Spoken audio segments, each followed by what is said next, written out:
आज हम पढ़ेंगे कैलोरीमिति और कैलोरीमिति। और कैलोरीमिति के का जो मापन है वो कैलोरीमीटर के द्वारा किया जाता है। तो सबसे पहले हम देखते हैं कैलोरीमिति क्या है। तो किसी रीति से ऊष्मा के मापन को ऊष्मामिति या कैलोरीमिति कहते हैं। किसी रासायनिक अभिक्रिया में, अवस्था परिवर्तन में या किसी भौतिक या रासायनिक परिवर्तन में या किसी जैविक प्रक्रम में जो ऊष्मा उत्पन्न होती है या अवशोषित होती है, उसकी मात्रा की माप करके पदार्थों अथवा प्रक्रमों की विशिष्ट ऊष्मा, ऊष्माधारिता, गुप्त ऊष्मा आदि का निर्धारण किया जा सकता है। ये जो आपको चित्र दिखाई दे रहा है, ये हिम कैलोरीमीट मापन का है। सबसे पुराने समय में ये देखो, विश्व का सबसे पहला हिम कैलोरी मापी है। इसे सन 1782-83 में लेवोइशियर और लाप्लास ने विभिन्न रासायनिक परिवर्तनों में उत्पन्न ऊष्मा के मापन के लिए उपयोग किया था।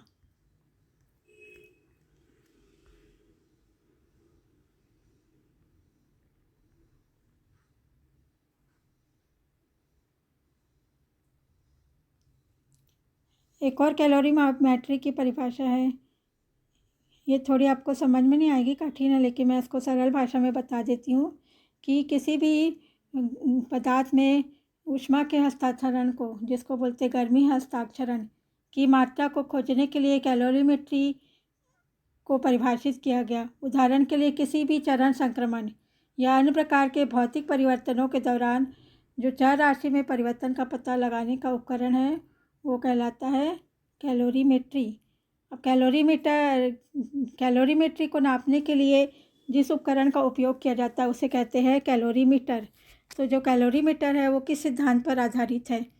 तो किन्हीं दो अलग अलग निकायों पर विचार करें, जैसे कि ठोस और एक तरल, विभिन्न तापमानों में दो अलग अलग निकायों को इस प्रकार रखते हैं कि दोनों निकाय भौतिक स्थिरांक में हों। अवलोकनों से पता चलता है कि ऊष्मा परिवर्तन उच्च तापमान वाले पिंड से निम्न तापमान वाले पिंड में होते हैं। यह परिवर्तन तब तक होता रहता है जब तक कि दोनों निकाय तापीय संतुलन प्राप्त नहीं कर लेते हैं। यानी कि ऊष्मा जो होती है ना, वह उच्च तापमान वाले पिंड से निम्न तापमान वाले पिंड की तरफ प्रवाहित होती है जब तक कि दोनों पिंड का तापमान समान न हो जाए, संतुलन न हो जाए, मतलब समान न हो जाए। तो ऊष्मा को उच्च तापमान वाले पिंड के द्वारा छोड़ा जाता है और ऊष्मा को निम्न तापमान वाले पिंड के द्वारा अवशोषित किया जाता है। इस प्रकार इस प्रक्रिया में ऊर्जा संरक्षित रहती है। ऊर्जा मतलब ख़त्म नहीं होती है, वो एक पिंड से दूसरे पिंड की तरफ जाती है। यही ऊर्जा संरक्षण का नियम है।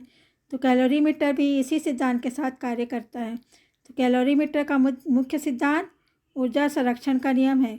यह एक शरीर की गर्मी की कमी की भरपाई दूसरे शरीर द्वारा प्राप्त गर्मी से की जाती है। अब हम जो कैलोरीमीटर को नापने के लिए एक उपकरण का उपयोग किया जाता है, जिसे बोलते हैं कैलोरीमीटर। भौतिक उपकरण या उपकरण जिसका उपयोग गर्मी से संबंधित सामान के मापन में किया जाता है, जिसका उपयोग मुख्य रूप से कैलोरीमीटर के अध्ययन में किया जाता है। कैलोरीमीटर के वो कहलाता है कैलोरीमीटर। तो कैलोरीमीटर एक धातु का बना होता है, क्योंकि धातु जो होते हैं वो अच्छे चालक होते हैं। तो कैलोरीमीटर धातु से बना बर्तन होता है। तो इसको स्टील, तांबा या एल्युमिनियम का बना होता है। धातु के बर्तन की सामग्री को स्टीरर ये मतलब ये हिलाने वाला विलोडक बोलते हैं हिंदी में।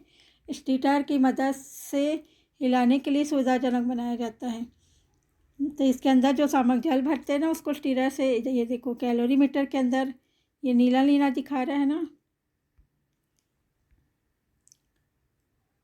ये नीला नीला दिखा रहा है, वो उसके वो वाला जो बर्तन बीकर बना हुआ है वो है कैलोरीमीटर। वाटर बाथ लिखा है, स्टीरर मतलब विलोडक, और यहाँ पे सैंपल लिया जाता है। तो ये उपकरण कहलाता है बम कैलोरीमीटर। बम से लिखा है ना। तो स्टीरर के चारों ओर एक इंसुलेटेड जैकेट की मदद से स्टीरर में गर्मी की कमी को कम किया जा सकता है।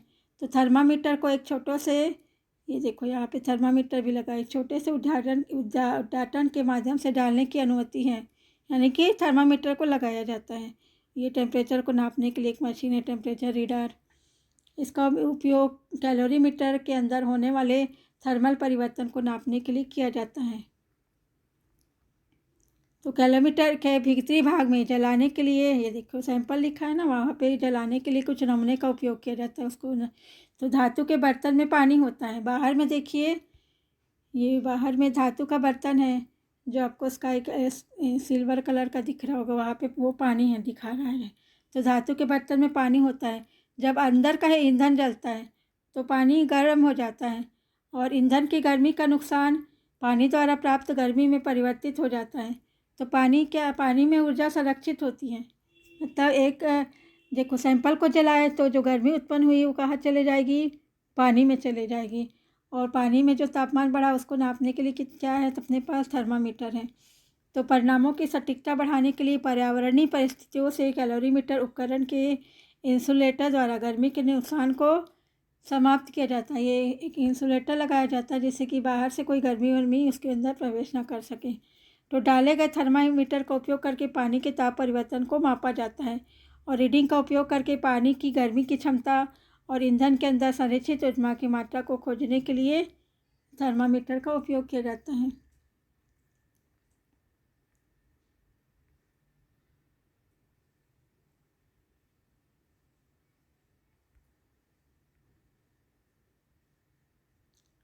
आइए अब हम देखते हैं कैलोरीमीटर का कहाँ उपयोग होता है।